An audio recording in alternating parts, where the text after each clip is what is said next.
gente ci sta.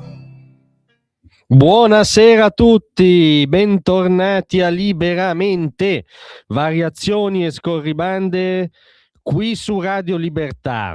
Allora vi devo fare una confessione stasera, è un po' che me la covo dentro, è il momento di condividerla. Io assolutamente non sono una persona per bene, ma vado oltre perché è la serata della sincerità. Anche molti colleghi qui a Radio Libertà, dalla regia, la nostra Natalia chiaramente non è una persona per bene, si vede, ma anche gli altri colleghi che sono in redazione, in gran parte non siamo persone per bene, ma questo vabbè, forse voi potete dire, lo sospettavamo, ma ora fuori di ironia, in realtà vi dico una cosa invece molto seria. Anche la gran parte di voi, immagino, di voi ascoltatori di Radio Libertà, credo che non siate persone per bene.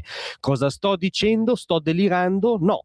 Sto applicando le categorie dell'illustrissimo procuratore della Repubblica di Napoli, Nicola Gratteri, che oggi ha detto che chi voterà sì al referendum sulla riforma della giustizia non è una persona per bene. E quindi io, visto che non mi vergogno finché ancora consentito di votare sì al referendum, non sono una persona per bene come me, molti di voi immagino. Sì, siamo a questo livello, come dire, del sottoscala del dibattito. Nicola Gratteri, uno dei principali volti del no, doveva essere proprio il testimone, il portavoce ufficiale, poi fece quel lievissimo scivolone per cui in diretta TV da Floris lesse una farlocca citazione di Giovanni Falcone contro la separazione delle carriere, cosa che invece Falcone sosteneva esplicitamente, la lesse in diretta e quindi di fatto attribuendo una citazione falsa e proprio una posizione opposta a quella che teneva Falcone, e lui disse che gliel'aveva girata più o meno in diretta un amico, insomma un collaboratore, si scusò chiaramente, poi certo rimane la domanda se mette la stessa accuratezza nelle inchieste che fa. Non vorrei mai essere, come dire, attenzionato dal dottor Gratteri, ma pensavamo che questo scivolone su Falcone, cioè come dire su il massimo nome che incarna la storia migliore eroica della magistratura italiana, Gratteri coltivasse un minimo di accortezza. E invece oggi, in una videointervista rilasciata al Corriere della Calabria, ha dichiarato quanto segue. È certo, è proprio una certezza metafisica, che per il no voteranno le persone per bene, le persone che credono nella legalità come pilastro importante per il cambiamento della Calabria, dice in questo caso perché parla del territorio, ma insomma le persone per bene. Poi c'è l'altro lato della medaglia, il lato maligno, malefico.